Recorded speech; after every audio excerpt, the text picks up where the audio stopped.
3 కాయలు. అందులో ఏ కాయకి దెబ్బ తగిలినా తక్కువ చచ్చిపోనా? ఏంటి చచ్చిపో అంటుంది అది ఎడతాంది నీకు. చచ్చిపోతుందా? ఒరే నీ దగ్గర 3 కాయలు ఉన్నాయా? నా దగ్గరేనా? ఇందులో ఏ కాయకి దెబ్బ తగిలినా తక్కువ చచ్చిపోనా? చచ్చిపోతావా? చచ్చిపోను మరి. ఈశ్వరా అక్కడ చెయ్యకు. నీ దగ్గర 3 కాయలు ఉన్నాయన్నా కదా? నా దగ్గర నేటి ఉన్నాయి. మన అందరి దగ్గర 3 కాయలే ఉన్నాయి. అవునా? ఈశ్వరా వాళ్ళు ఎక్కడ ఉన్నారు చూడు మా మరిదిలు. డబ్బులు నువ్వే ఏరుకోవచ్చు. బస్సు ఎందుకు వాళ్ళందుకు డిస్టర్బ్ చేస్తాను, ప్రాబ్లం చేస్తున్నా. ఏమండి అదే ఆఫ్ హ్యాండ్లు వేసుకున్నారే మా మరిదులు, వాళ్ళ దగ్గర ఉన్నాయా? వాళ్ళ దగ్గర చిన్న పింజులు అన్నమాట, లేత కాయలు. వాళ్ళ దగ్గర 3 కాయలే ఉన్నాయి. అవునా?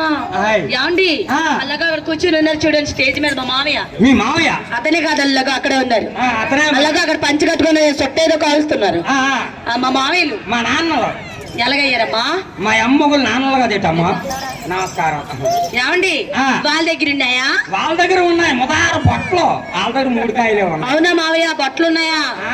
మామూలు కాదు. ఏమండి అల్లది గదిగా చివారినే కాదు, ఇక్కడ కూడా చాలా మంది కూలి వాళ్ళు ఉన్నారు కదా, వాళ్ళ దగ్గర ఉన్నాయా?